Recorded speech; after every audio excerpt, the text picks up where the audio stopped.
സഞ്ചാരിയായ ഒരു സൂഫിയുടെ കഥ കേട്ടിട്ടുണ്ട്. യാത്രയായിരുന്നു അദ്ദേഹത്തിൻ്റെ ജീവിതം. ഒരിക്കൽ ഒരു ദൂരയാത്രക്കിടയിൽ വിശ്രമത്തിനും നമസ്കാരത്തിനും വേണ്ടി അദ്ദേഹം പള്ളിയിൽ കയറി. പള്ളിയിൽ അസ്ർ നമസ്കാരത്തിന് ശേഷം പള്ളിക്കരികിലുള്ള മക്ബറയിലൂടെ ഒന്ന് നടന്നു നോക്കി. അദ്ദേഹത്തിൻ്റെ കണ്ണുകൾ മീസാൻ കല്ലുകളിൽ, ആ ഖബറുകൾക്കിടയിലുള്ള മീസാൻ കല്ലുകളിലേക്ക് ചെന്നു. അതിൽ കണ്ട കാഴ്ചയാണ് അദ്ദേഹം അത്ഭുതപ്പെട്ടത്. എല്ലാ മീസാൻ കല്ലിലും ആ ഖബറാളൻ്റെ പേരും അദ്ദേഹം ജീവിച്ച സമയവും എഴുതി വച്ചിട്ടുണ്ട്. വളരെ കുറഞ്ഞ സമയങ്ങളായിരുന്നു. 6 മാസം, 5 മാസം, ഏറി വന്നാൽ 10 മാസമൊക്കെയാണ് ഓരോരുത്തരുടെയും ആയുസ് എഴുതി വച്ചിട്ടുള്ളത്. അദ്ദേഹത്തിന് അത്ഭുതമായി. മഗ്‌രിബ് നമസ്കാരത്തിന് പള്ളിയിൽ വന്ന നാട്ടുകാരിൽ ഒരാളോട്, ഏറ്റവും പ്രായം ചെന്ന ഒരാളോട് അദ്ദേഹം ചോദിച്ചു, നിങ്ങളുടെ നാട്ടിൽ എന്താണ് ഇത്ര ശിശുമരണമുണ്ടാകാൻ കാരണമെന്ന്. ആ മനുഷ്യൻ ആ സൂഫിയെ ചേർത്ത് പിടിച്ചിട്ട് പറഞ്ഞു, സഹോദര, അങ്ങനെയല്ല. ഞങ്ങളുടെ നാട്ടിൽ ഒരാൾ മരണപ്പെട്ടു കഴിഞ്ഞാൽ അദ്ദേഹം അള്ളാഹുവിനും ഈ ദീനിനും വേണ്ടി എത്രയാണോ ചെലവഴിച്ചിട്ടുള്ളത് ആ സമയമാണ് അദ്ദേഹത്തിൻ്റെ മീസാൻ കല്ലിൽ എഴുതി വെക്കാറുള്ളത് എന്ന്.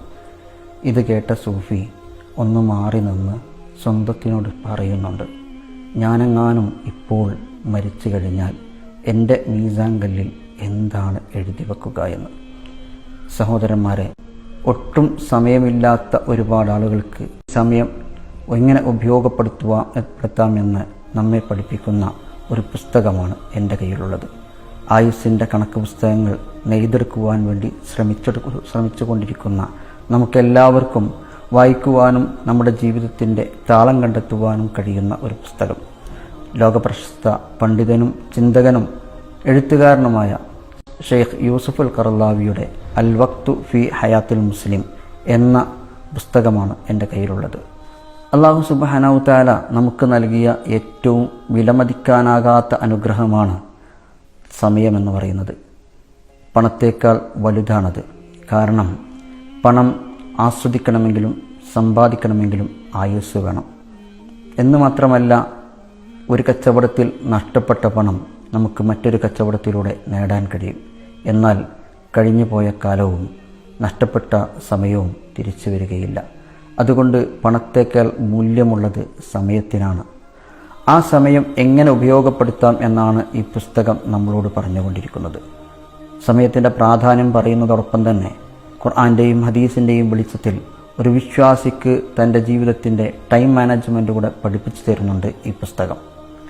ഈ പുസ്തകം നമ്മെ ഓർമ്മപ്പെടുത്തുന്ന വലിയൊരു കാര്യം അൽ വഖ്ത് ഹുവൽ ഹയ, ജീവിതം എന്ന് പറയുന്നത് സമയമാണ് എന്നുള്ളതാണ്. ഹസനുൽ ബസരി ഒരിക്കൽ സമയത്തെക്കുറിച്ച് പറയുന്നുണ്ട്, യാ ഇബ്ൻ ആദം ഇന്നമ അൻത അയ്യാമു മജ്മൂഅ, മനുഷ്യ, നീ സമയങ്ങളുടെ ഒരു കൂട്ടമാണ്. ഇദാ കുല്ലമാ ദഹബ യൗമൻ ദാബ ബഅദുക, അതിൽ നിന്ന് ചിലത് നഷ്ടപ്പെടുമ്പോൾ നിന്നിൽ നിന്ന് തന്നെ ഒരു ഭാഗം നഷ്ടപ്പെടുകയാണ് എന്ന്.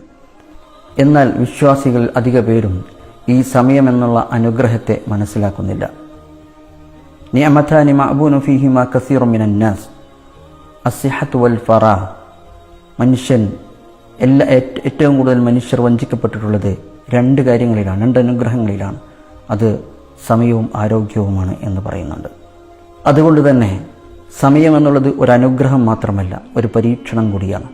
അള്ളാഹുവിൻ്റെ റസൂലിൻ്റെ അടുത്ത് വന്നിട്ട് ഒരു മനുഷ്യൻ ചോദിക്കുന്നുണ്ട്, യാ റസൂലല്ലാഹ് അയ്യുന്നാസി ഖൈറുൻ, അള്ളാഹുവിൻ്റെ റസൂലെ, ആരാണ് നല്ല മനുഷ്യൻ? റസൂൽ പഠിപ്പിച്ചു കൊടുത്തു, മൻ ത്വാല ഉംറഹു വഹസുന അമലഹു, ഒരാൾക്ക് ആയുസ് നീട്ടിത്തന്നു, എന്നിട്ട് ആയുസ്സിനെ നല്ല രീതിയിൽ ഉപയോഗിച്ചവനാണ് നല്ല മനുഷ്യൻ. ആ വന്ന മനുഷ്യൻ ചോദിച്ചു, യാ റസൂലല്ലാഹ് അയ്യുന്നാസി ഷർറുൻ, അള്ളാഹുവിൻ്റെ റസൂലെ, ആരാണ് ഏറ്റവും മോശപ്പെട്ട നികൃഷ്ടനായ മനുഷ്യൻ എന്ന് ചോദിച്ചു. റസൂൽ പഠിപ്പിച്ചു കൊടുത്തു, മൻ ത്വാല ഉംറഹു വസാഅ അമലഹു, ഒരാൾക്ക് ആയുസ്സിനെ നീട്ടിക്കൊടുത്തു, എന്നിട്ട് ആയുസ്സിനെ നല്ല നിലയിൽ ഉപയോഗിക്കാൻ കഴിയാതെ പോയി. അങ്ങനെയുള്ള മനുഷ്യനാണ് ഏറ്റവും മോശപ്പെട്ടവൻ എന്ന് റസൂൽ പഠിപ്പിച്ചു കൊടുക്കുന്നുണ്ട്.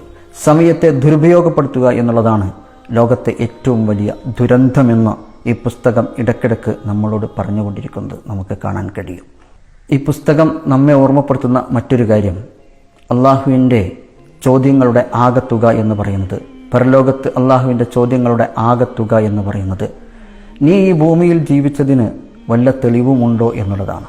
അതിൽ ഒരു ഉപചോദ്യമുണ്ട്. നിന്റെ കൗമാരം, നിന്റെ ചെറുപ്പം ഈ ഭൂമിയിൽ ജീവിച്ചതിന് വല്ല തെളിവുമുണ്ടോ എന്നുള്ളതാണ് റബ്ബിൻ്റെ ചോദ്യം. ഈ ചോദ്യത്തിന് മറുപടി ഉണ്ടാക്കുവാനാണ് ഈ പുസ്തകം നമ്മെ പ്രേരിപ്പിച്ചു കൊണ്ടേയിരിക്കുന്നത്. ഈ ലോക്ക്ഡൗൺ സമയത്ത് തീരെ സമയം കിട്ടാത്തവർക്കും ഒരുപാട് സമയം ലഭിച്ചിരിക്കുന്നു. ആ സമയം എങ്ങനെ ഉപയോഗപ്പെടുത്താമെന്നാണ് ഈ പുസ്തകം നമ്മളോട് പറഞ്ഞുകൊണ്ടിരിക്കുന്നത്. അതുപോലെ തന്നെ നമ്മുടെ ഒരു തെറ്റിദ്ധാരണയും ഈ സമയം തിരുത്തിയിരിക്കുന്നു. ഞാൻ ആരോഗ്യവാനാണ്, ചെറുപ്പക്കാരനാണ്, ഈയിടെയൊന്നും ഞാൻ മരിക്കുകയില്ല എന്ന എൻ്റെ തെറ്റിദ്ധാരണയാണ് ലോക്ക്ഡൗൺ തിരുത്തിയിരിക്കുന്നത്. പുറത്തിറങ്ങിയാൽ മരിച്ചു പോകുമെന്ന ഭയത്തിൽ ഉള്ളിൽ ജീവിച്ചു കൊണ്ടിരിക്കുന്ന ആളുകളാണ് നമ്മൾ.